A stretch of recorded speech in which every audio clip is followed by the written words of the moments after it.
4-5 বার world কাপের আগে আমরা একটা র্যালি করি। এটা আমরা বন্ধুরাই একটা আয়োজন করি, যে পুরান ঢাকার একটা ঐতিহ্য। আর তাছাড়া আমাদের ভাই ব্রাদার বন্ধু বান্ধব যারা আছে সবাই আসবে, সবাই আমরা একটা আনন্দ মিছিল করব। এটা যেই দলের সাপোর্টার হোক, এটা তো কোনো সমস্যা নেই। যেমন আমি আর্জেন্টিনা করি, আমার বন্ধু ব্রাজিল করে, আরেকজন জার্মানি করে, কিন্তু তারপর আমরা সবাই একত্রিত করে একটা র্যালি করি, এটা আমাদের ভালো লাগে। আর্জেন্টিনা ব্রাজিল না, এখানে আমরা সব একতাবদ্ধ হয়ে আমরা এনজয় করি।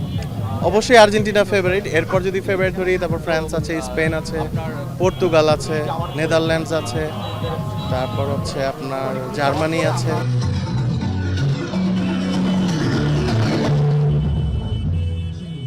সেভেন আপ আমি আনি নাই ভাই, সেভেন আপটা আমাকে একজন আর্জেন্টিনার সাপোর্টার জোর করে তুলে দিছে, তো ওদেরকে একটু খাওয়াও।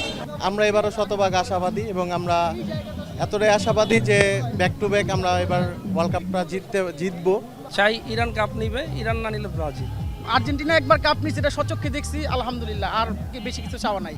ফেভারিট প্লেয়ারের নাম কি? নেইমার। কি চাও এবার বিশ্বকাপে কোন দল জিতুক? ব্রাজিল। আর্জেন্টিনা।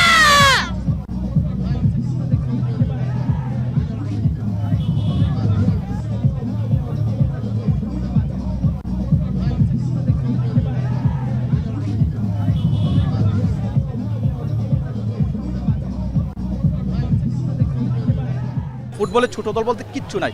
আপনি এবার দেখবেন মরক্কো কি খেলে, আইভরি কোস্ট কি খেলে, ইকুয়েডরের সাথে আমাদের ম্যাচ, ওরা সমুদ্রপৃষ্ঠ থেকে 7,000 ফিট উপরে ফুটবল খেলে। মেসি হচ্ছে মেসি, মেসির সাথে আমি কাউকে তুলনা করি না কখনো। অনেকেই করতে পারে, কারণ তাদের মেসির সাথে তুলনা করার মতো কেউ নেই। দ্যাটস ওয়াই রোনালদোকে নিয়ে করে। যদি আধুনিক ফুটবলকে যদি জনপ্রিয় করে থাকে, মানে জনপ্রিয় করছে, তাহলে এখানে ক্রিস্টিয়ানো রোনাল্ডো আর মেসির অবদান কোনোভাবেই অস্বীকার করা যাবে না। আমাদের আয়োজনের উদ্দেশ্য এটা আসলে এন্টারটেনমেন্টের জন্য আমরা করি।